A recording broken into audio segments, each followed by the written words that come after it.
Hello दोस्तों, नमस्कार। तो कैसे हैं आप सभी। तो दोस्तों एक बार फिर से स्वागत है आप सभी का मेरे यूट्यूब चैनल देवभूमि एग्जाम हब में। तो दोस्तों आज मैं आपके बीच पर्यावरण सहकारिता पर्यवेक्षक जो पर्यावरण पर्यवेक्षक और सहायक सहकारिता पर्यवेक्षक का जो पेपर हुआ था 19 नवंबर को, उसके दोस्तों जो आपका पहला पोर्शन सेक्शन ए उसमें जीएस का रहा था, उसके 25 क्वेश्चन को आपको कराने वाला हूं। दोस्तों क्या आप सबको पता होगा कि इसमें दोस्तों आपके दो सेक्शन थे, आपका ए सेक्शन और बी सेक्शन, जिसमें कि आपके 25 क्वेश्चन दोस्तों आपके यहाँ पर जीएस, जीके, उत्तराखंड और करंट अफेयर के रहे थे। इसके बाद अगर मैं बात कहूँ 75 क्वेश्चन आपके रहने वाले थे दोस्तों, इसमें फिजिक्स, केमिस्ट्री, मैथ इसमें आपकी रहने वाली थी। अगर मैं बात कहूँ दोस्तों कि इसमें आज इसकी उत्तर कुंजी जारी कर दी गई है और तो दोस्तों ये आज की आपको वीडियो रहने वाली है और जिसका सॉल्यूशन रहने वाला है ये आयोग की उत्तर कुंजी के अनुसार रहने वाला है। तो दोस्तों आप बताइएगा कि इसमें आपके 25 में से कितने नंबर बन रहे हैं। ठीक हो गया। और जिन्होंने ये एग्ज़ाम दिया हुआ है वे अपना पूरा का पूरा जो दोस्तों यहाँ पर जो आंसर की दी गई है उसके अनुसार अपना आंसर की चेक करके अपना स्कोर भी मुझे कमेंट बॉक्स में कमेंट कीजिएगा। और मैं आपको बता दे रहा हूँ कि जो आज ये मैं यहाँ पेपर सॉल्व करवा रहा हूँ, ये पेपर रहा आपका सेट है वो सी वाला है। सी वाला यहाँ पर सेट मेरे पास रहा है। ठीक हो गया। इसके आंसर मैं आपको इसका आंसर दे रहा हूँ। तो शुरू करते हैं हम आज की वीडियो को। तो दोस्तों जो आपका पहला क्वेश्चन आया हुआ था सामान्य ज्ञान और सामान्य अध्ययन से, वो रहा था कि रामायण एवं महाभारत काल में उत्तराखंड क्षेत्र को किस नाम से जाना जाता था। तो दोस्तों ये उत्तराखंड से क्वेश्चन आया हुआ है, जिसमें कि दोस्तों आप सभी को पता होगा कि जो रामायण और महाभारत काल में उत्तराखंड को किरात भूमि कहा गया है। ठीक है, क्या कहा गया है? किरात भूमि। ठीक हो गया। अगला क्वेश्चन है दोस्तों आपसे यहाँ पूछा गया है कि आपके यहाँ पर जो दोस्तों यहाँ पर अभिलेख और जनपद दिए गए हैं, आपसे पूछा गया है कि इसमें से कौन सा सम्मिलित नहीं है। ठीक है, तालेश्वर ताम्रपत्र का संबंध अल्मोड़ा से है, बिल्कुल सही है। पांडुकेश्वर ताम्रपत्र का संबंध चमोली से है, बिल्कुल सही है। भूदेव की प्रशस्ति बागेश्वर से मिली है, बिल्कुल सही है। जबकि जो यहाँ पर ऑप्शन बी दिया गया है कंडार ताम्रपत्र का दोस्तों यहाँ पर संबंध चंपावत जिले से नहीं है। ठीक हो गया। इसको आप सबको ध्यान रखना है। तो दूसरे का बी आंसर बिल्कुल सही होगा। अगर मैं बात करूँ दोस्तों कि तीसरा क्वेश्चन आपको दिया गया था कि जागरा पर्व किस जनजाति से संबंधित है। तो दोस्तों जागरा पर्व जो होता है दोस्तों आप सभी जानते होंगे कि जागरा जो जौनसारी समाज है उसका एक महत्वपूर्ण क्या है दोस्तों यहाँ पर पर्व है। ठीक हो गया। अगर मैं बात करूँ दोस्तों आपका चौथा क्वेश्चन आया हुआ था कि प्रसिद्ध मौन मेले का संबंध किस नदी से है। तो दोस्तों आप जानते होंगे कि मौन मेला जो लगता है टिहरी के जौनपुर इलाके में दोस्तों, बहुत ही ज़्यादा ये प्रसिद्ध खेल है, त्यौहार है दोस्तों। उसके बाद अगर मैं बात करूँ जो ये मेला दोस्तों लगता है आपका अगलार नदी पर लगता है। दोस्तों एक बार इससे यहाँ से क्वेश्चन ये भी ऐसे भी बन चुका है कि जो मौन मेला है वो किस नदी पर लगता है? अगलार नदी पर लगता है। और एक बार पूछा गया था कि अगलार नदी किसकी सहायक नदी है। तो दोस्तों आप सबको ध्यान रखना है, जो अगलार नदी है ये आपकी यमुना की सहायक नदी है। अगर मैं वहीं बात कहूँ जो आपकी अलगाड़ नदी है दोस्तों, ये आपकी पिंडर नदी की सहायक नदी है। इसको भी आप सबको ध्यान में रखना है। अलगाड़ और अगलाड़ दोनों के दोनों बहुत अलग अलग वर्ड हैं। ठीक है, तो आपका चौथे का ए आंसर बिल्कुल सही रहेगा। पांचवा क्वेश्चन पूछा गया था कि 2011 की जनगणना के अनुसार उत्तराखंड के निम्न जनपदों में से किसमें सबसे कम लिंगानुपात है। तो दोस्तों इसमें जो ये आपके ऑप्शन दिए गए हैं, जैसा कि आप सभी जानते होंगे कि उत्तराखंड का जो सबसे कम लिंगानुपात वाला जिला है दोस्तों वो कौन सा है? आपका हरिद्वार है। लेकिन दोस्तों आप देख रहे होंगे कि इसमें हरिद्वार का ऑप्शन दिया ही नहीं गया है। अगर मैं बात कहूँ कि सर्वाधिक जो लिंगानुपात है आपका, सर्वाधिक लिंगानुपात किसका है? अल्मोड़ा जिले का है। ठीक हो गया। और सबसे कम किसका है? हरिद्वार का है, 880 इसका अनुपात है। लेकिन अगर बात कहूँ कि दूसरे नंबर का सबसे कम लिंगानुपात वाला जिला जो है दोस्तों यहाँ पे, वो आपका कौन है? वह है आपका दोस्तों यहाँ पर देहरादून। ठीक हो गया। इस चीज़ को आपको ध्यान रखना है, बहुत इंपॉर्टेंट है। ऐसे ही पहले भी एक एग्जाम हो चुका है दोस्तों ड्राफ्टमैन का, उसमें भी दोस्तों आपसे जैसे मान लीजिए साक्षरता पूछी गई है तो वहाँ पर पहला ऑप्शन ना दे करके दूसरे नंबर का साक्षर जिला पूछा गया है। इससे आपको दो आपको याद कर लेने हैं। ठीक हो गया। अगर मैं बात कहूँ दोस्तों कि जो आपका छठा क्वेश्चन आया हुआ था, वन अनुसंधान केंद्र FRI देहरादून निम्नलिखित में से किस वर्ष स्थापित हुआ था। तो आप सभी जानते होंगे कि जो FRI की स्थापना हुई है देहरादून में 1906 में हुई है। सातवां क्वेश्चन है कि किस धाम में सर्वाधिक तीर्थ यात्रियों द्वारा वर्ष 2022 में दर्शन किए गए हैं। तो दोस्तों आपको ध्यान रखना है कि जो यहाँ पूछा गया है कि 2022 में सर्वाधिक दर्शन कहाँ पर हुए हैं।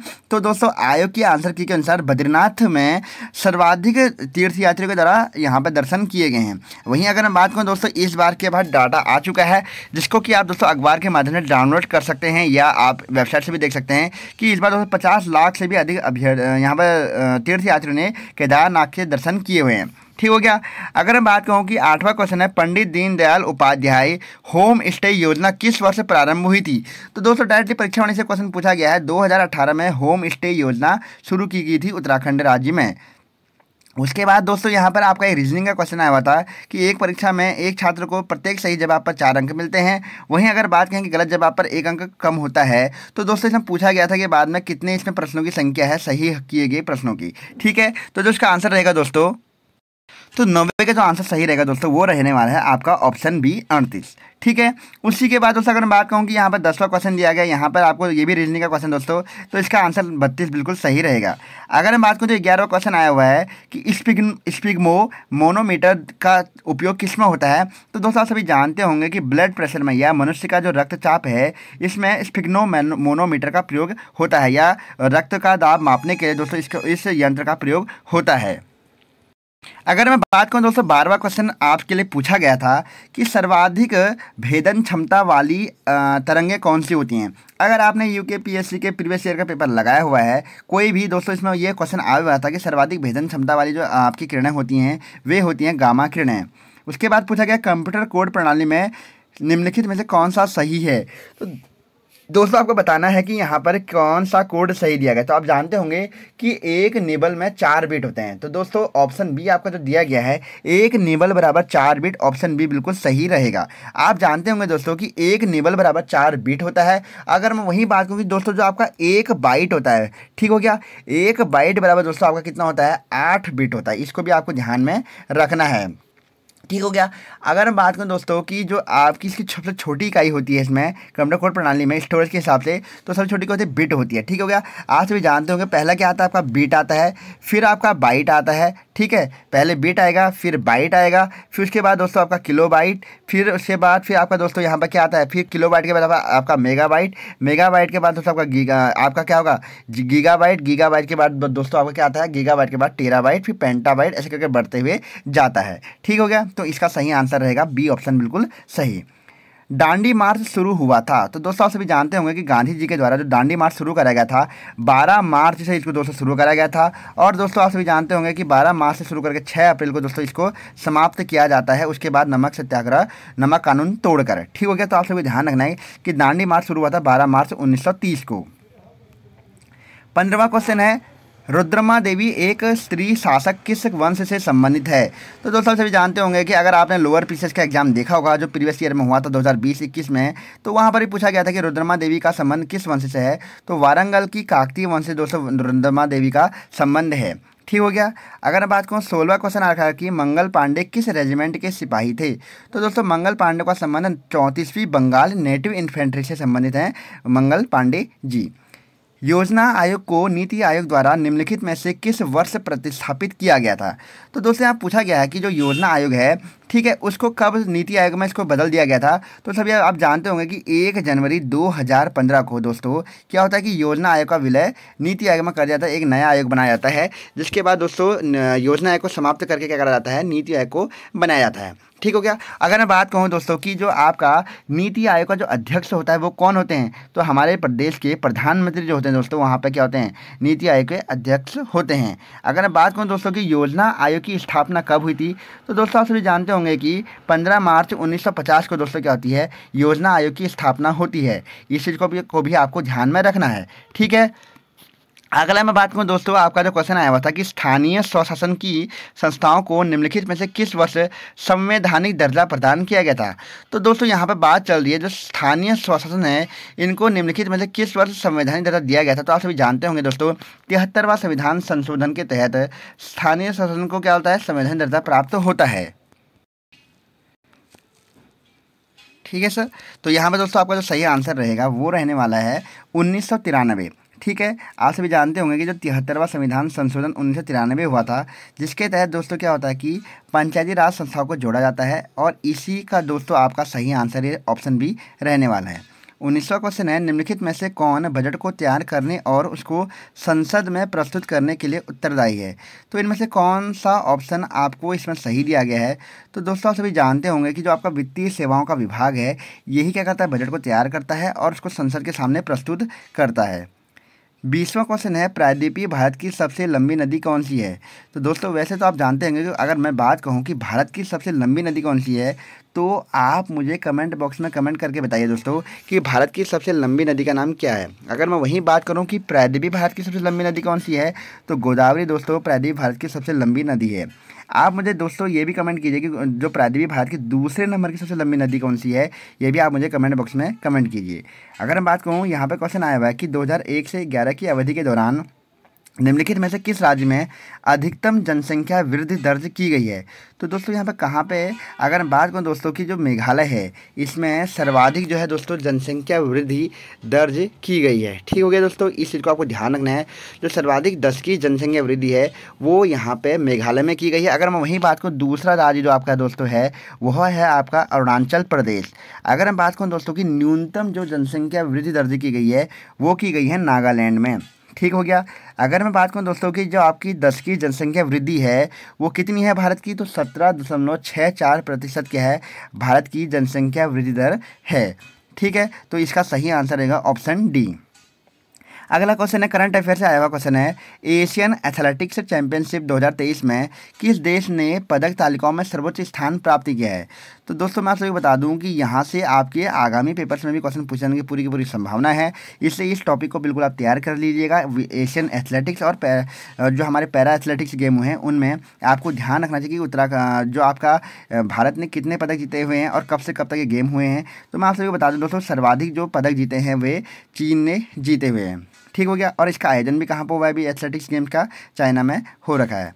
अगर हम बात करें दोस्तों, आपका 23वां क्वेश्चन है कि विश्व प्रेस स्वतंत्रता सूचकांक 2023 में भारत निम्नलिखित में से किस क्रमांक पर है। तो दोस्तों ये भी आपके लिए बहुत इंपॉर्टेंट क्वेश्चन है, क्योंकि हमेशा से ये आपके सूचकांकों से क्वेश्चन पूछे जा चुके हैं। तो आप सभी को बता दूं दोस्तों कि जो 161वां स्थान है, इसमें विश्व प्रेस फ्रीडम इंडेक्स में दोस्तों आपका क्या है, वर्ल्ड प्रेस फ्रीडम इंडेक्स में दोस्तों भारत का स्थान है। पहले स्थान पे कौन है, नॉर्वे इसमें पहले स्थान पर रहा है। ठीक है, आप सभी को मैं यहीं पर बता दूं कि आगामी एग्जाम्स में दोस्तों आपसे ये भी पूछ सकता है कि शांति जो आपकी विश्व शांति सूचकांक है दोस्तों उसमें कौन सा स्थान है। अगर वहीं बात करूँ प्रसन्नता सूचकांक में जो हैप्पीनेस इंडेक्स है उसमें कौन सा स्थान है। तो दोस्तों आप सभी को बता दूं कि वर्ल्ड हैप्पीनेस रिपोर्ट और वर्ल्ड पीस इंडेक्स में दोस्तों आपका दोनों के दोनों में दोस्तों आपका कौन सी यहाँ पर रैंक है, 126वीं रैंक भारत की है। ठीक हो गया। अगर मैं बात करूं दोस्तों, जो आपकी यहाँ पर 24वां क्वेश्चन पूछा गया है कि EWS को आरक्षण के लिए भारतीय संविधान के किस अनुच्छेद में संशोधन किया गया था। तो आप सबको बता दो, ऑप्शन बी दिया गया, 15 और 16 में इसमें संशोधन किया गया था। अगला 25वां जो दोस्तों इसमें अंतिम GS का क्वेश्चन था वह था कि वह जगह जहां पर चंद्रयान 3 चंद्रमा पर उतरा था उसका क्या नाम दिया गया है। तो ये भी आपके लिए करंट अफेयर का बिल्कुल मोस्ट इंपॉर्टेंट टॉपिक है। तो मैं दोस्तों आपको बता दूं कि जहां पर चंद्रयान 3 यहाँ पर उतरा था उसे नाम दिया गया शिव शक्ति पॉइंट। ठीक है, तो आप सभी को ध्यान रखना है कि जहाँ पर उतरा था उसको क्या कहा गया था, शिव शक्ति पॉइंट कहा गया था। वहीं अगर मैं बात करूँ जो उसके लैंडर है दोस्तों, रोवर है, उसके जहाँ पर छाप पड़े हैं वहाँ पर उसको बोला गया है तिरंगा पॉइंट। इस चीज़ को भी आपको ध्यान में रखना है। ठीक हो गया दोस्तों। और अगर मैं बात कहूँ कि जो चंद्रयान 3 लॉन्च किया गया था, कब इसको लॉन्च करा गया था, तो 14 जुलाई को दोस्तों इसको लॉन्च किया जाता है 2023 में। ठीक हो गया। और अगर मैं बात कहूँ कब ये सफलतापूर्वक दोस्तों दक्षिणी सिरे पर पहुँचता है, तो 23 अगस्त को दोस्तों क्या होता है कि चंद्रयान 3 सफलतापूर्वक चंद्रमा के दक्षिणी सिरे पर लैंडिंग कराने वाला, सॉफ्ट लैंडिंग करवाने वाला देश का पहला विश्व का पहला देश बन जाता है भारत। ठीक है, 23 अगस्त को, जिसके लिए दोस्तों अब 23 अगस्त को प्रधानमंत्री मोदी ने घोषणा करी है कि हर साल क्या मनाया जाएगा, यहाँ पर हमारा राष्ट्रीय आपका क्या मनाया जाएगा, यहाँ पर राष्ट्रीय अंतरिक्ष दिवस मनाया जाएगा। ठीक हो गया दोस्तों। तो यहाँ पर आपके इतने क्वेश्चन नंबर यहाँ पर आ जाते हैं। तो यहाँ पे दोस्तों आपका जो ये पर्यवेक्षक का पेपर हुआ था, पर्यावरण पर्यवेक्षक का, जिसमें कि 25 क्वेश्चन की GS थी। उसके बाद दोस्तों यहाँ 75 क्वेश्चन आपके सब्जेक्टिव साइंस से पूछे गए हैं। तो दोस्तों यहाँ पे मैंने आपको यहाँ पर सेक्शन A करा दिया है 25 क्वेश्चन वाला। आप मुझे कमेंट बॉक्स में कमेंट कीजिए दोस्तों कि आपके इन 25 क्वेश्चनों में से कितने क्वेश्चन सही हो रहे हैं या कितने आपके सही होने वाले हैं। ठीक हो गया। और उसके बाद दोस्तों अगर मैं बात करूँ, अगर मेरे द्वारा यहाँ पर कोई आंसर गलत दिया गया या आपको लगता है कि आंसर की के अकॉर्डिंग यहाँ पर कोई आंसर गलत दिया गया है, तो आप मुझे क्वेश्चन संख्या के साथ दोस्तों वहाँ पर सही आंसर का यहाँ पर लिख दीजिएगा, जिसके बाद को मैं आपका क्या कर दूँगा, उस आंसर को पिन कर दूँगा। ठीक हो गया। तो आज की वीडियो में से बस इतना ही। अगर वीडियो पसंद आए तो वीडियो को लाइक कीजिएगा, अपने दोस्तों के साथ शेयर कीजिएगा, और अगर चैनल पर पहली बार जुड़े चैनल को सब्सक्राइब भी कीजिएगा। देवभूमि एग्जाम हब।